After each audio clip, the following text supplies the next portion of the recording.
As if it weren't enough to have an incredibly tight race, we now have inclement weather that is bearing down on the East Coast. Hurricane Sandy, a superstorm as described, and this could affect more than 50 million people along the East Coast. We've got all of this covered, including the political ramifications of this storm in the coming days, as we are just 9 days to go until the election. I want to go live first to Asbury Park on the New Jersey shore, where NBC's Al Roker will take us through the latest, including, Al, what you were talking about yesterday, which is we could see the after effects of this storm right through Election Day. Exactly, David. This is a monster storm.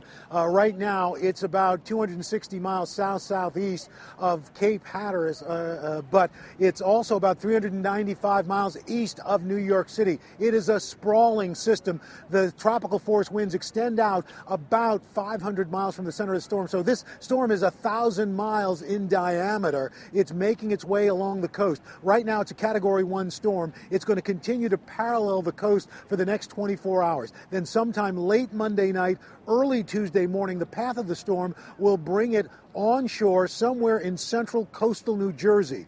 The worst part of a storm is the northeast quadrant. And that northeast quadrant, if it follows this path, and we expect it to, will put it right in line for coastal New Jersey, New York City, Connecticut, New England.